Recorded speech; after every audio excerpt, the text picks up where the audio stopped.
the book of Acts.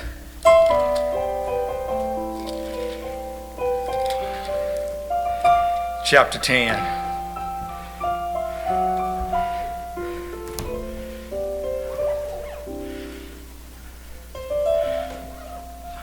I want to lift the subject from verse 15.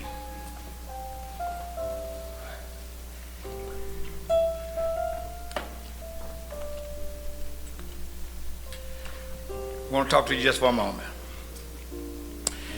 Read that whole chapter when you get home.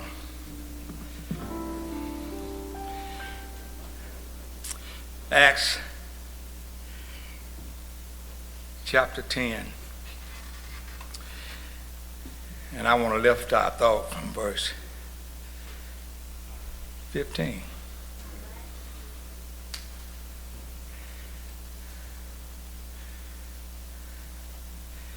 It says,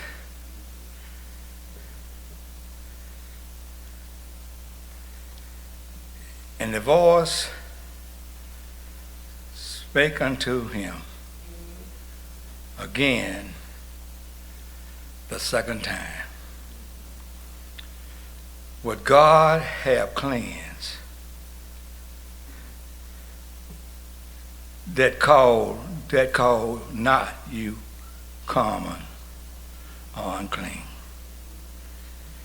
What God has cleaned, you have no right to call it unclean. I want to talk about it's all good.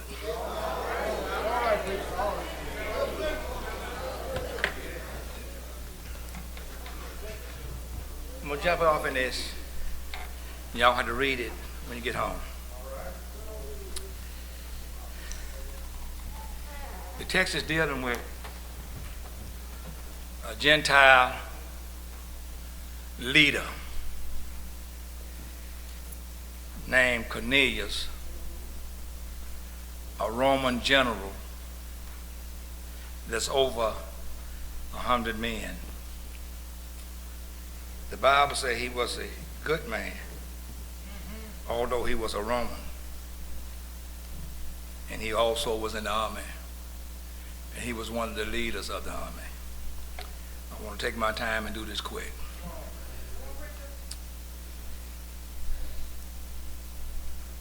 The Romans had the Jewish nation in bondage. They had captured them and defeated them. And the Jewish nations, Israel was serving the Roman Empire under Caesar, the emperor of Rome. How am I doing so far? In search of time, as we find this general named Cornelius. Why is he so important? Because although he was a general, and although he had killed people, ordered to kill people, defeated people, imprisoned them, he had took on and started believing in the one and only God that the Jewish nations were saving. Now the Romans had the Jews in captivity, and when I'm using them, let's think about us, but they were only in captivity not because a Roman was so powerful, but because of them had turned their back on God. What do you mean by, in the simplest term, what do you mean by turning your back on God? I hadn't done that. I go to church, I do this, I try to live right and try to do right. Turning our backs on God simply means, Pam, that we are trying to live this life without God. You can be good and bad, fat and skinny, black, white, up or down. But trying to live this life without God is sinning against God. I'm preaching better than y'all looking already. He says in John chapter 15, he says, Jesus said, I'm the husbandman, Jesus the vine, and we are the branches. And he said, as long as we stay connected to the vine, which is Jesus Christ, we can produce fruit. He said, but once we disconnect ourselves from the vine, we wither and die. And God said, without me, you can do nothing. So I stand on what I just said. Trying to live this life without God, you're going to wither up and you're going to die. That's whether you're morally good or morally evil. We are people, and all of us,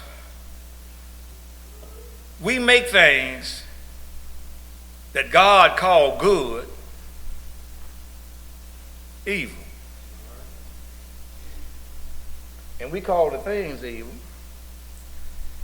And that sounds, calling things good evil, sound a lot better than saying, I'm evil. Somebody else said evil.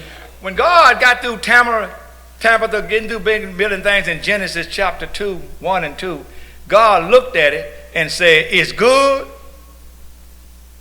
and very good. When God got through it, he didn't build nothing else outside of that. Am I doing all right? God built nothing else outside of that. When he got through building everything, he said, it's good and very good. So you mean the cocaine good? Yep. You mean Jack Daniel good? Yep. Is weed good? Yep. Sex good? Yep. See, y'all want to mess with me. I told you I'll make this quick. Milton, I want to make this quick if y'all come on with me tonight. And the only reason you sitting there shaking your head not because that is bad or good, it's because of what we have made it.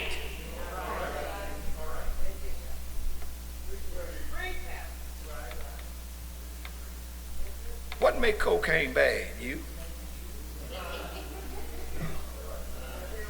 What makes sex bad? You?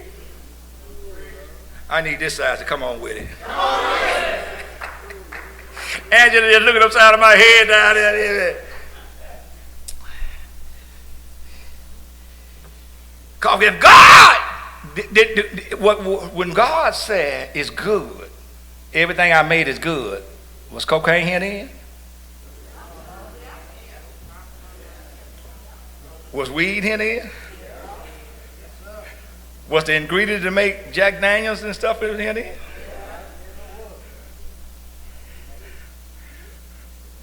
Look at your neighbor and say, well, why are you calling it bad? You don't want to answer, but I'm going to tell you, then I'm going to finish this subject up. We call it bad, Sister Simmons, is because we done took what was good and now we are misusing it and abusing it. And now instead of us saying we are bad, we call it that.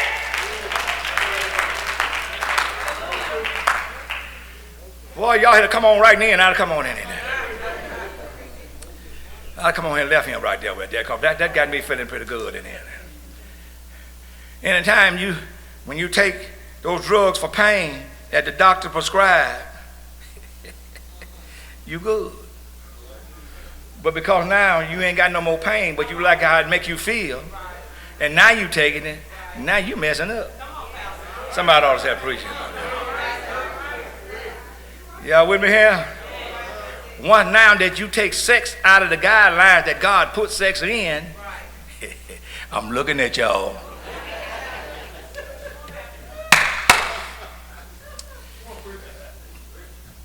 So when we look at this thing, God is dealing with us, and until we see it right, we're going to always struggle in life. And I'm talking about saved, sanctified, Holy Ghost-filled people now. Until we start seeing life right and what it really means. Because, see, you cannot start enjoying life until you know why there is life. Doesn't mean we're not going to make some mistakes, but even when the mistakes come, and then when we start, because we reap what we sow, and the things come back to us making the mistake, then we can make it okay, because now you understand why you getting back, what's coming back. Because God said, whatsoever you sow, that's what you reap. Now that works for the positive. We like that working for the positive, but we don't like it working for the negative. Preach, boy, I'm preaching better than y'all looking at me out there.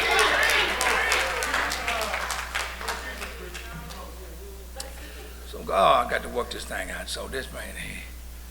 So now, I told you about Cornelius, but Cornelius believed in this God, and he was praying to God. That's all he knew. He just believed there was a higher being than Caesar, although he was working for Caesar.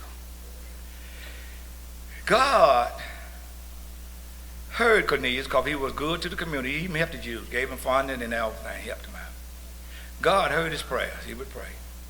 God sent an angel to him and said, look, God have heard your prayer, and your good deeds have come up before him. But if you die today, you're going to hell. So you praying to me and asking me, let me tell you what I want you to send to Joppa, down to Simon a tanner's house. I got a preacher down there that will come and tell you what you need to know.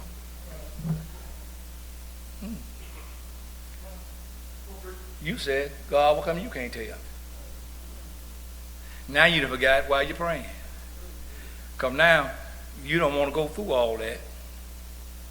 And so now you done forgot that you got to die today, you're going to go to hell. So we need to stay focused on why we're doing the thing. That would keep us doing it, because when we start, y'all ain't praying with me. Once we start hitting bumps in the road and things start getting in our way and stopping us from getting to where we think we ought to go, if we can't stay focused, then we're going to quit. And if you quit, you ain't never get to where you're trying to go. Am I preaching in here? So tell at least two people, stay focused, stay focused, stay focused, stay focused. So he says, okay, he'll tell you what they need to know, because I got it designed that way. Yeah, that's a day's journey. So he took some of his men and sent them down to Joppa. But guess what? The person, here it is, I'm going to try to, here it is, the person that he sent, the preacher that he sent him to, that person is jacked up too. He's a racist. Most Jews are, because most Jews think they don't know what I'm saying. God gave them the gospel to tell everybody, and they decided they're going to share it to themselves because they didn't want you to be blessed. So God took away from them and gave them to the church. Now the church is made up of Jews and Gentiles. Look at your neighbor and say, neighbor, it's all good. All right. So watch this here. And now I said that to say this here, Dolly. God is working on Cornelius, but he also got to work on his preacher. He got to get them both ready for each other. If I'm a Roman general, I don't need no Jew who I rule over to tell me what I need to do. Preach, boy, I'm preaching better than y'all looking.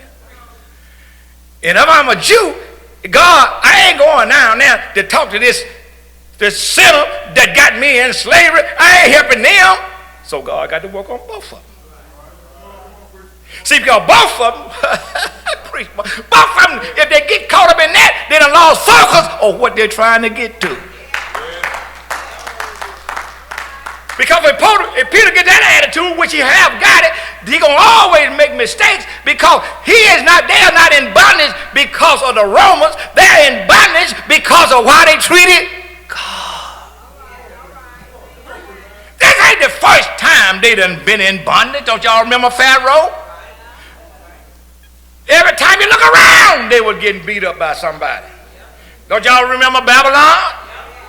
Don't y'all remember Greece? God get them out of trouble, they start doing good, they get back in trouble. God get them out of trouble, they start doing, God get back in trouble. God get them out of trouble, they start doing good, they get back in trouble. Come on, Kenny, help me out here. Ain't that the same way we do? God get us out, then we get back in. God get us out, get back in. You pay for the credit card, you go right back. You pay for this credit card, you go right back. You go to Tony, get broke, you get picked up, you go right back. You get broke again, 2 weeks later, you go right back. I'm preaching better than y'all looking at. You get out of this bad relationship, you say thank you Jesus, and 2 weeks later you jump right back over. I'm preaching better than y'all looking at.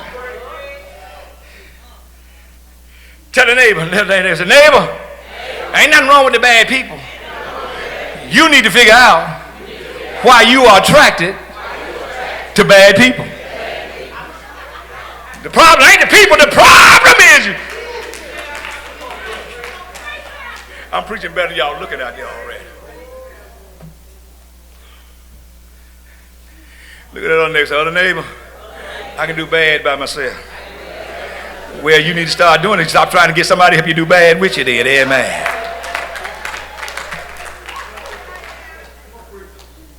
Oh, God, got to get them rope ready. Now watch this here. These two opposite folks, God love both of them. I'm closing this thing. So he sent him down there and get Peter. But now he got to get Peter right. Because this man done took down because he loved God. And I want to do what's right. I'm a general, I understand this.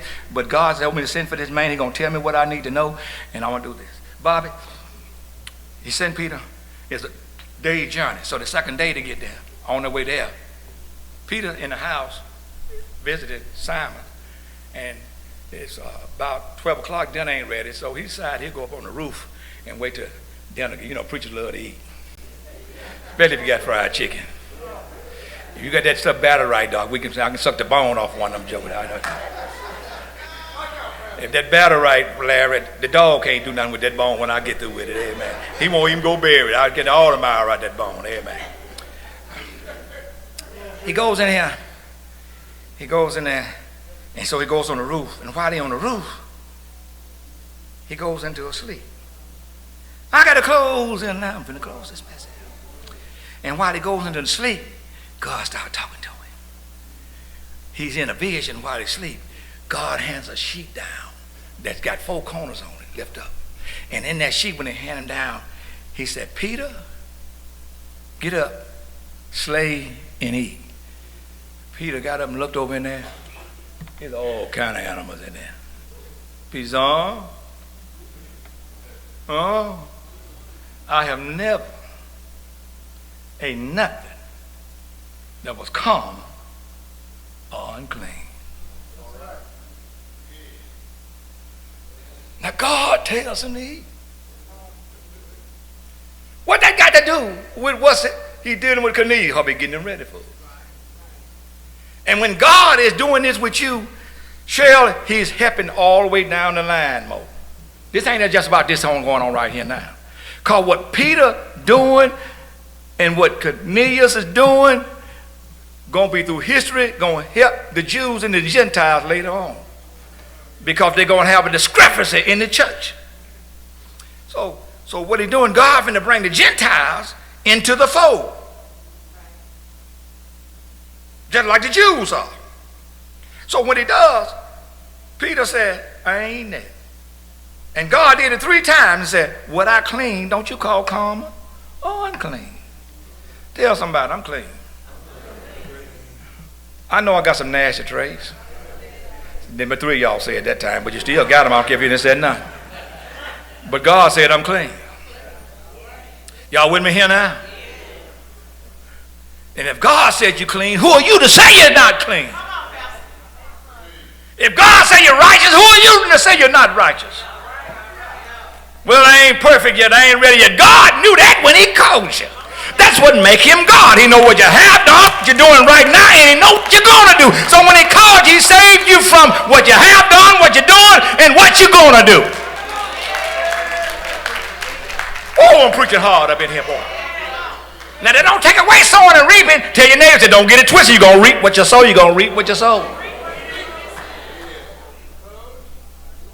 Hey, neighbor, if you rob a bank, you may be going to heaven, but you're going to jail too.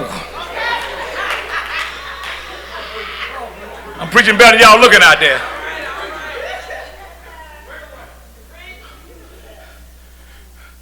Monica, you reap what you sow. But we can't get caught up in our reaping because we done sow some stuff and forget that God is merciful, because even in our reaping, God still has mercy.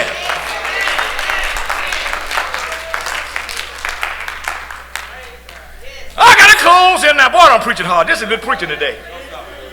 Brother Swift, this is good preaching today. I hope they listen. This is good preaching today.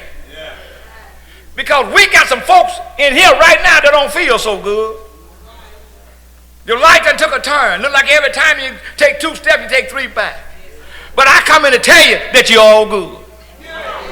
God gave you life to learn from it. Yeah, you made mistakes, but learn from the mistake, because somebody needs what you have gone through to help them not to go through it. Because if you made it out, they may not make it out of it.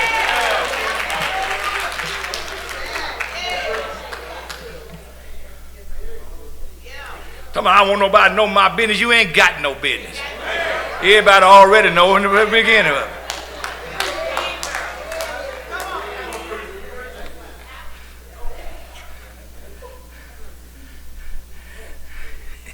Deal that talking about me. Oh, duh. Like you ain't never talked about somebody.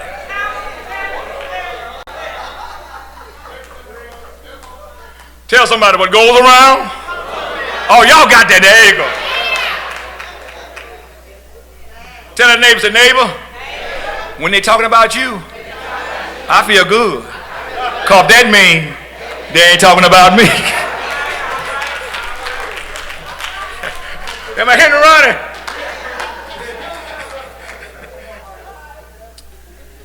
So he gets it. And by the time he started waking up, the men knock at the door, and God said, I got 3 men down there. They coming to see. Don't you ask them a question. You go with them. You just go with them. So God had already prepped him. So when he get down there and he talked about what he wanted, he said, well, my master told me to come get you. I'm closing it up. Because he saw an angel, and the angel told him to send for you, and you'll tell him what he need to know. Wow. God ain't told him nothing yet. He just tell him what he need to know. So they stay another day, and they went back. So 4 days later, he gets there. But he'd go. I'm closing now. I'm closing early. He'd go. Now, when Peter get there, Cornelius then went out and got all his family. I got to ask y'all to bring him in. Got all his friends. This is a man rich, status.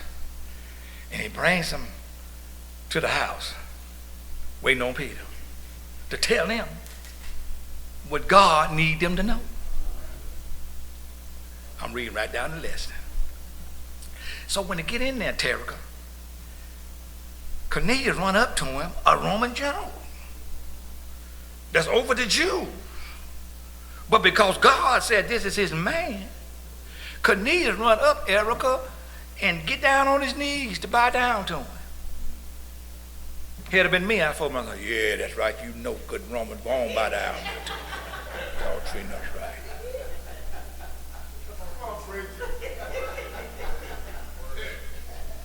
Don't act like you wouldn't say it. But God had already talked to him and showed him through the vision. So Peter said, get up, man.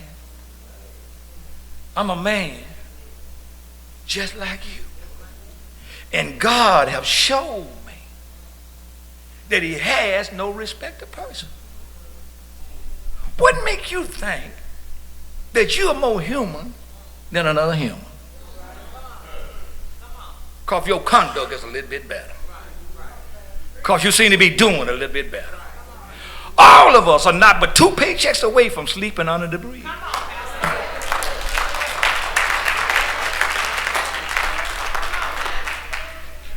And if the truth be told, every credit card we got is jacked up right now. We're smiling on the outside, but we crying on the inside. Preacher, you don't know my business. Yes, I do, because I know mine. What makes you think you better than I am? I buy stuff. You buy stuff. Preach, boy. I spend money I don't have. You spend money. I'm preaching pretty better than y'all looking out there. He said, get up, man. Get up, man. Boy, that took me too long. Give him 5 more minutes. And when he went in there, he said, God didn't show me what y'all want with me. He told him what the angel did and he said, tell him. And then he went to tell them. He didn't go to tell them about giving them a history about the Jews and the Romans. Stop cussing your children out. Talking about you need to get in church. Stop telling them you're going to hell. Stop telling them you like your big head daddy. When folk call them their name, they won't even answer because they think their name is Big Head. Y'all with me here? Stop telling me you act just like your nappy-head mama.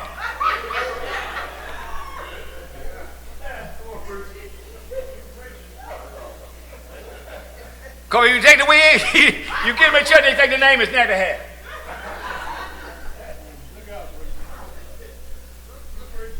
Tell them that God loves you. You can tell them this, that the road that you're on leads to a destination. You can tell them this, that God has given us 2 ways. His way and our way. All right, that sounds like a good key right there. He says in Matthew 7:13, he said there's a broad way and a narrow way, and they both lead to a destination. And it ain't no excuse you're in one of those ways. The broad way is crowded, and it leads, to a destination that wasn't made for you. It's called hell. Ain't God all right? Slap that neighbor and say, neighbor, the hell that you're catching here, that ain't hell. Ain't God all right? Woo! The other way is a narrow way, and every now and then you find a traveler in that way. Ain't God all right? I'm glad that God put me in the narrow way. If you saved, you in the narrow way. Ain't God all right? Even though I got some Broadway traits, I'm still in the narrow way. Oh Lord, ain't God all right? Tell them what God did. Ain't God all right? Peter said just a few days ago, a man named Jesus was sent by God. Ain't God all right? Ain't the Lord all right? Born in a stable, raised up, healing the sick, raising the dead, feeding the hungry. 30 years old, start preaching the gospel. 33, they killed him. They took him, whipped him, spit on him. They beat him. They put a cross on his shoulder. They marched up Golgotha's hill. He gave him the hand, and they nailed his hand. He gave him the feet, and they riveted his feet. Ain't God all right? They took that tree and raised it up. When they raised it up, he shanked down. Ain't God all right? Ain't the Lord all right? He hung there from the 6th to the 9th hour. The first word that came out of his mouth, he said, Father, forgive them. They don't know what they're doing. Ain't God all right? Woo! Slap that neighbor. He was talking about you. He told God to forgive you. Every time you go left when you should have went right, Jesus said, forgive them because I died. I died for them. Ain't God all right? They took him down after he died. They put him in Joseph new tomb. Friday night, he stayed there. His disciples were hiding somewhere. Saturday, he stayed there. His disciples were still hiding. Ain't God all right? Saturday night, he was still there. His disciples were still hiding. Sunday morning, a few women went to the tomb to dress him and to clean him up. Oh, but when they got there, they was wondering how they was going to move the stone, because the stone was sealed. They had Roman soldiers standing around the stone because somebody said, that fool said that if you kill me in 3 days, I'm going to get back up. So I want you to put some soldiers around that tomb in case the disciples try to take him. But the disciples didn't take him because they were hiding. Look at your neighbor. Was that you? Was that you? I'm preaching up in here. Ain't God all right? But when the women got there, the stone was moved. Ain't God all right? They looked in there. It was empty. Ain't God all right? They started crying. They started going back. An angel stopped one of the women and said, woman, why are you looking for the dead among the living? Jesus, he ain't dead. He got up early this morning. And when Peter told Cornelius that Jesus got up, something happened. The Holy Ghost came down on that house. They started jumping. They started leaving. They started speaking in other tongues. Peter jumped back and said, that's the same thing that happened to us. God is not respectful of a person. He can save you. He can save you. He can save you. He can save me. It doesn't matter what color you are, how broke you are, how rich you are. If you put your hand in God's hand, he will save you. Is there anybody here been saved in here? Is there anybody here been sanctified? Is there anybody here?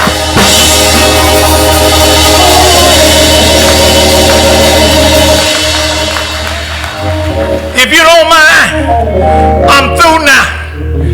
Help me close this. Y'all sitting there looking at me. Get up on them feet. I've been on mine for 30 minutes. So get up on them. I want your feet tied just like mine. And go to 3 people. Don't do it yet. And look them right in the face. And say, neighbor, I know I don't look saved. I know sometimes I don't feel saved. But Jesus said he saved.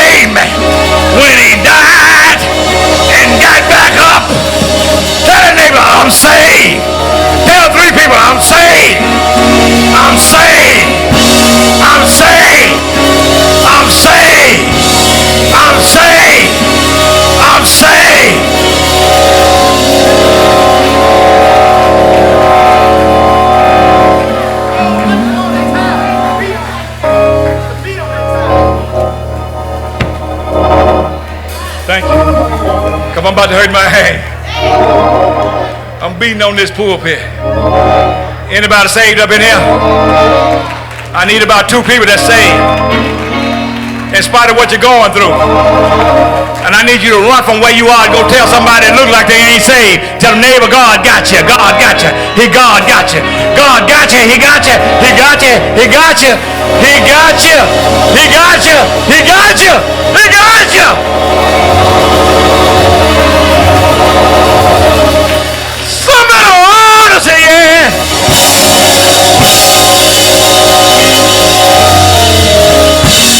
Out of everything you've done, He still saved you. Out of everything you've been through, He still saved you.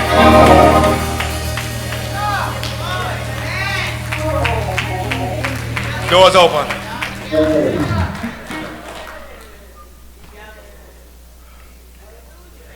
It's all good. Anybody here know it's all good?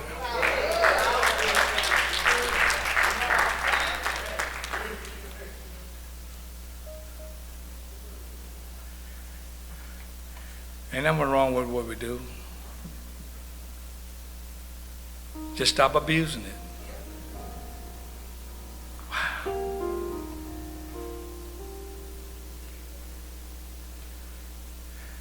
High blood pressure. Stop eating so many bones. Eat 1 or 2. Y'all like y'all know what I'm talking about up here. Drink a nap cap. Don't drink the whole fifth at one time.